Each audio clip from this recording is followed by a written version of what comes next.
নমস্কার, north east নিউজে আপনাদের স্বাগত জানাই। মণিভূষণ চৌধুরী। আমার পিছনে দেখছেন বরাক নদী, জল অনেক নিচে। আসল কথা এটাই, জল অনেক নিচে। শুধু এই শব্দটা শুনলেই মানুষ সন্তুষ্ট হয়ে যান। জল অনেক নিচে। জল বাড়ছে না জল কমছে, এই খবরটাই মানুষের প্রয়োজন। দেখেন, অনেক নিচে জলের পজিশন। আমরা আছি অন্নপূর্ণা ঘাট, শিলচরে।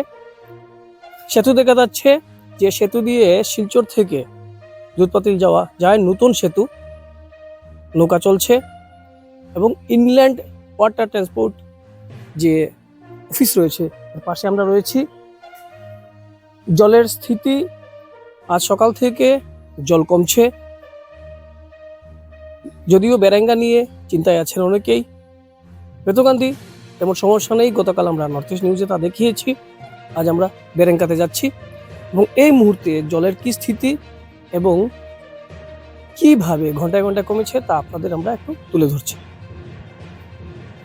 আমরা আছি department of water resource under Silchar division 1 flood cell. আমরা এখানে আছি এবং আমরা ভিতরে যাচ্ছি, দেখছি এখানের কি পরিস্থিতি, ঘন্টায় ঘন্টায় কি হচ্ছে একটু আমরা আপনাদের দেখাচ্ছি।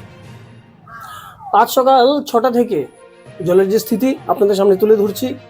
6টায় 19.39, 7টায় 19.38, 8টায় 19.36, 9টায় 19.34, 10টায় 19.31, 11টায় 19.28 এই স্থিতি রয়েছে।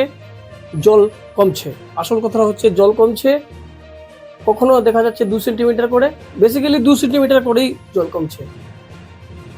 এবং কাল রাত 1টা থেকে যে স্থিতি আমরা দেখতে পাচ্ছি, 1টা থেকে 5টা পর্যন্ত 19.4, এই 19.4 থেকে রাত 1টা থেকে 5 পর্যন্ত ছিল। জল কমছে, এটা স্বস্তির নিঃশ্বাস। যদিও বেরেঙ্গার যে স্থানটি রয়েছে সেই স্থান নিয়ে মানুষ দুশ্চিন্তায় আছেন। আমরা যাচ্ছি বেরেঙ্গাতে।